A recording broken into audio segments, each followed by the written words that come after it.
Hello, and welcome to another Rouge unit of the Reek. And today we're taking a look at the SU-76I. So if you thought the Germans were the only ones capturing armoured vehicles and converting them into ad hoc tank destroyers, well, you'd be a little bit wrong, because the Russians also practiced that as well. In 1943, the Soviets had managed to capture quite a lot of Stug-3 and Panzer-3 tanks, and they decided to convert them into a Russian-style tank destroyer. This was a very simple process, as they really just got a Panzer III or Stug-3 and made a casemate hull which fitted a Zis-3 anti-tank gun. It would make just about 200 of these vehicles and it would enter into service in 1943. Now, compared to the original namesake of the Su-76, the crews preferred this vehicle over the original. They called it original the bitch. The reason being was that the new one was more well armoured, and it was also enclosed, meaning that when you're fighting in the winter, you're not exposed to the elements.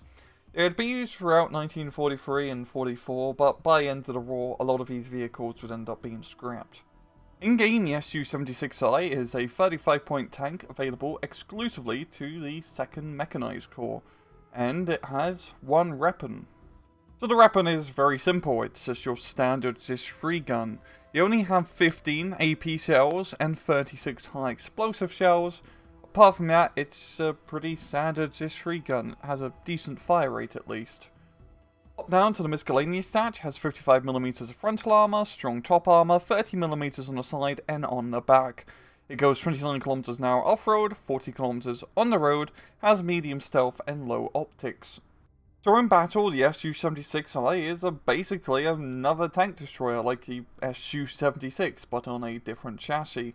The Zis-3 gun is alright. This one doesn't have indirect fire capabilities, which is a bit of a shame, and you also don't have APCR shells, which is also a bit of a shame. But if you need to blow up Stugs or Panzer IVs, as Zis-3 can do that, and it still has good high explosive properties as a field gun, so to speak. In regards to the division that it's stuck in, the 2nd Mechanized Corps, frankly the SU-76I is not a very good choice. And that's simply due to the fact that you have access to the T-34 1943 model, the 76mm gun that is. And in comparison to that, for 10 points more, the T-34 is much better bang for your buck. It has more armor, has a similar gun, it has 2 machine guns, which is pretty useful in anti-infantry fights, it's faster, and more importantly, it has better availability, with the ability to get 8 unvetted T-34s in A phase, while the SU-76, you only get 5 of them, and only a single card worth. So really, you just want to be filling up your tank slots with T-34-76s over the SU-76I.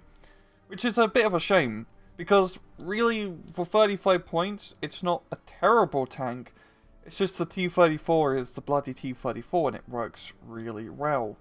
But yeah, it's an alright tank/tank destroyer. It just doesn't really have much of a place, I find, within the division it's stuck in. And well, I'm going to leave it off at that. This has been another Rouge unit of the Reek. I hope you guys enjoyed the video. And as usual, please just take it easy.